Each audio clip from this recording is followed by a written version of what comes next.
معي شهيدي. فاذا صرنا اثنين. ايه معلش، على كل حال هو طهلك وانت عمي مو طلب عليك. انت شو معك شهادات؟ انا معي بريفات. إيه برافو عليك. ايه ابو سليم، ايه نحن صار وقتنا لازم نمشي. وقت مشان ايوه نشتغل. ايه طبعا، يعني أيوة. نحول الدهاء الى المعدن. مسؤولين نحن قمنا نمشي، اعتذر من زمان. فكرك انا اخوي حتى اقول لهم انه انا بس امسك الحديد بصير دهاء؟ لك يا ابني طول هالكلام تحكي اوام بقات البحث، قوم قدامي لا تقوم. لك قوم امسي، قوم امسي. يلا يا البيت، افتح له الباب، افتح له الباب. يا حلوه خاطري. ولك بلك خاطرك بلا ناطرك، امسي قدام مني لا تقوم. عرض قلب النبات اطلع يا البيت. شو حديد وشو ذهب؟ ولك هلا انتو بدي افهم شو هالاستقبال الناشف اللي استقبلتوه يا شو هيدا؟ يا بابا طول بالك. رقت؟ رقت. اول شيء انت عاطي قول لابن عمي، ما هيك؟ مش خاطبني؟ مزبوط. كيف بتخلي ابو سليم ياخذني؟ شو بدنا نقول له لسمير؟ ولك انت شكت فوتي لجوا، انا ادرى مصلحتك وعن غرفتك. وانت روحي من وشي وشك، انت وبنتك وش فعل جوا. شو ذهب وشو حديد يجب ان اعلم.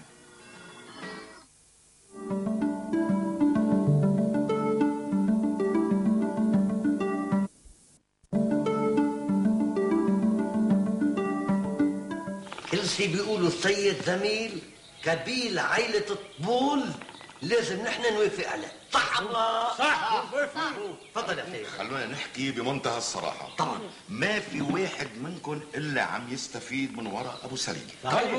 إذا تجوز أبو سليم راحت عليكم يا مسكين. كيف يتجوز؟ ما لازم يتجوز أبدا. مظبوط ابدا. طيب وشو العمل؟ شو لازم نعمل؟ العمل إنه هالزواج هذا ما لازم يتم. صح. بالقوة بالرضا هذا الزواج مرفوض. طبعا لكن هذا كلام الدلال على الشيء. اهلا وسهلا ابو سليم، اهلا وسهلا بالكبير، اهلا وسهلا. تفضل. مجلس العائله مجتمع خير ان شاء الله. ايه والله عاملين مؤتمر. والله يا ابن العم بعض أعضاء مجلس العائلة مجتمعين لمصلحتك. طبعا. وشو هي مصلحتي بقى اللي بتتوافق مع مجلس العائله؟ هلا يا ابن العم الدم بيصير مي. ابدا. انت اسكت. العائله عم تحكي، انت شو دخلك؟ انا بس من بعد ما اجتمع بعض أعضاء مجلس العائلة ايوه رأينا ايوه انه زواجك من بنت شكري ليلى مرفوض. مين ولا مصلحة؟ انت اسكت. شو هو المرفوض ومنو لمصلحتي بقى؟ بدي اعرف شو هي اللي ما مصلحتي بالزواج. نحن مش اعضاء مجلس العائلة؟ ايوه. فبيهمنا كل شيء يمس بالعائلة. ايوه نرفضه كليا. مرفوض. معلوم. اسكت وقف هون. ايه حاضر. شو هو بقى اللي بيمس بطرف العائلة وبكرامة العائلة إذا أنا تجوزت بنت شكرة؟ لأنه شكري منه من مقام العائلة. يا وين عم هذا كلام الصح. يعني يا شباب. يعني هو من عائلة أحسن من عائلتنا. طبعا. يا شباب. لا نحن بيت الطبل أبا عن جد عائلة مرموقة. ايوه حريقه وعريقة. ايه هل بيناسبنا ان نصاير واحد مثل شكري؟ ابدا. انا بحتاج كمان.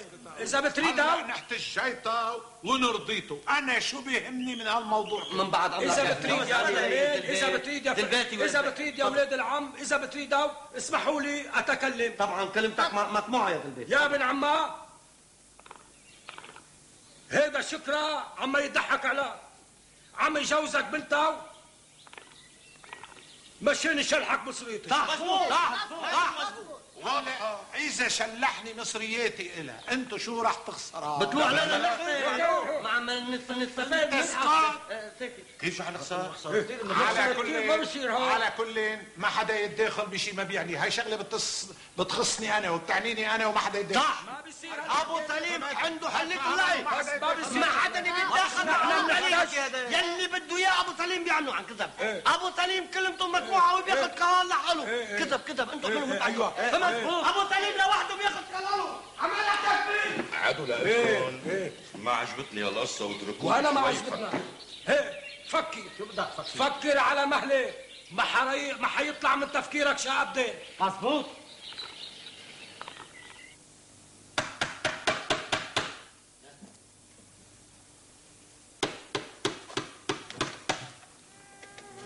اهلا اهلا بابو سليم، اهلا. كيفي؟ الحمد لله، مشتاقت لك كثير. الله يحفظك. يا هلا. انا عارف انك انت ما فيك تقاومي ابدا، بدك توقع. شفتك عم تتدللي بالاول، بس ما حفيك تطولي على طول بالدليل. وبعدين انا قلبي كبير، قلت بدي اتدلل عليك وما اعطيكي وش، بعدين لقيت وشي ما خرجوا هالوش.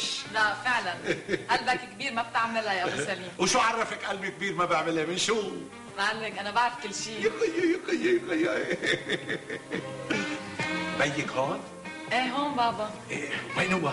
يلا انا جاي يا اهلا وسهلا بالسهر. اهلا شكرا. اهلا شرفت نورك. كيفك يا شكرا؟ اهلا وسهلا. يا شكرا بدي احكي معك بسرعه ومشان نخلص الموضوع بكير. تحت امرك، اطلب